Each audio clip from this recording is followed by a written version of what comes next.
The last thing the power establishment wants is a conscious, informed public capable of critical thinking. This is why a continually fraudulent zeitgeist is output via religion, the mass media, and the educational system. It is in their interest to keep you in a distracted, naive bubble, and they are doing a damn good job of it. If you wish to destroy an area, how do you do it?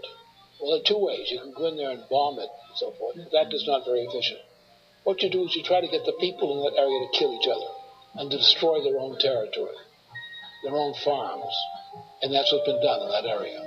The way in which you destroy an opponent is get him to destroy himself by dividing his ranks against one another. Then you feed both sides. You have agents feeding both sides, inflaming both sides. And they kill each other off. And it's time that some of us woke up to this reality to understand that people who try to maintain empires and create empires do it by manipulating the people they're trying to conquer. You might want to ask yourself why the entire culture is utterly saturated with mass media entertainment from all sides, while the educational system in America continues its stupefying downward slide since the U.S. government decided to take over and subsidize the public school system.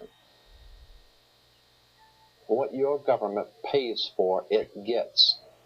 When we understand that, then we look at government-financed institutions of education and see the kind of students and the kind of education that's being turned out by these government-financed schools.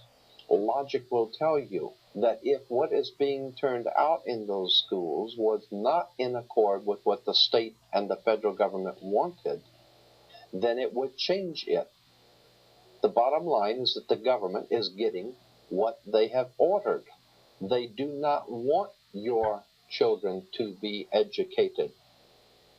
They do not want you to think too much. That is why our country and our world has become so proliferated with entertainments, mass media, television shows, amusement parks, drugs, alcohol, and every kind of entertainment to keep the human mind entertained, so that you don't get in the way of important people by doing too much thinking. You had better wake up and understand that there are people who are guiding your life and you don't even know it.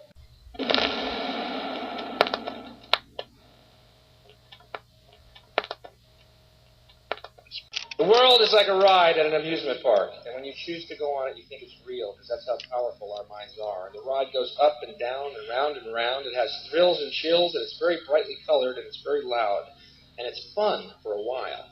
Some people have been on the ride for a long time, and they begin to question, is this real, or is this just a ride? And other people have remembered, and they come back to us, and they say, hey, don't worry, don't be afraid, ever, because this is just a ride, and we kill those people. But we always kill those good guys who try and tell us that. You ever notice that? And let the demons run amok? But it doesn't matter, because it's just a ride. And we can change it anytime we want. It's only a choice. No effort, no work, no job, no savings of money. A choice right now between fear and love. The eyes of fear want you to put bigger locks on your door, buy guns, close yourself off. The eyes of love instead see all of us as one. Here's what we can do to change the world right now to a better ride. Take all that money we spend on weapons and defense each year and instead spend it feeding, clothing, and educating the poor of the world, which it would many times over, not one human being excluded.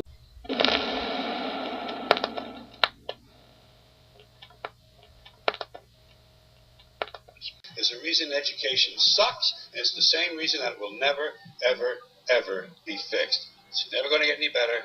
Don't look for it. Be happy with what you got. Because the owners of this country don't want that.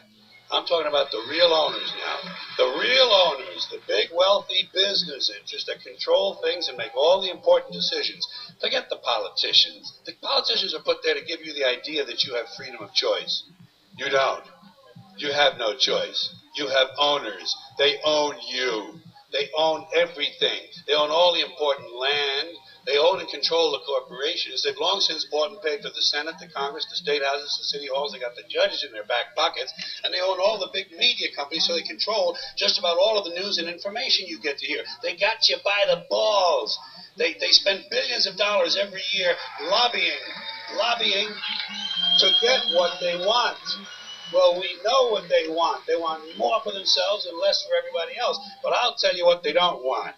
They don't want a population of citizens capable of critical thinking. They don't want well-informed, well-educated people capable of critical thinking. They're not interested in that. Get more people to believe it. We are all going through this life completely clueless. We are like people in a spaceship that woke up from hypersleep and we're going through the manuals and no one knows how to run the ship. That's what we are like. And there's a few of us that are older that are pretending to the younger people, listen, don't worry, we've got this, everything's going to be fine, we're going to have a meeting with Congress, we're going to work all this out. And these people are trying to placate the rest of us who are just like them.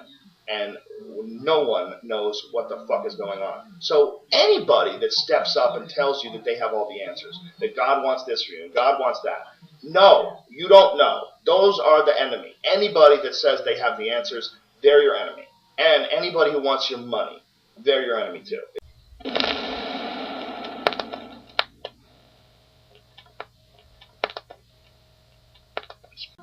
Likewise, the world's divided into gangs. You ever notice that? We still have these things called countries. We still assume a socially Darwinistic pretense with the very existence of these nation states, not to mention the divisive, patriotic value distortions that are born out of it. A, all humans share the same basic needs. And B, the resources that we all need have no idea what a country is. And they are dispersed everywhere on this planet in one single unified ecosystem. And when the largest company in the world controls the most awesome goddamn propaganda force in the whole godless world, who knows what shit will be peddled for truth on this network? So you listen to me. Listen to me. Television is not the truth. Television is a goddamn amusement park. Television is a circus, a carnival, a traveling troupe of acrobats, storytellers, dancers, singers, jugglers, sideshow freaks, lion tamers, and football players. We're in the boredom-killing business. But you people sit there day after day, night after night, all ages, colors, creeds. We're all you know. You're beginning to believe the illusions we're spinning here. You're beginning to think that the tube is reality and that your own lives are unreal. You do whatever the tube tells you. You dress like the tube. You eat like the tube. You raise your children like the tube. You even think like the tube. This is mass madness, you maniacs. In God's name, you people are the real thing. We are the illusion.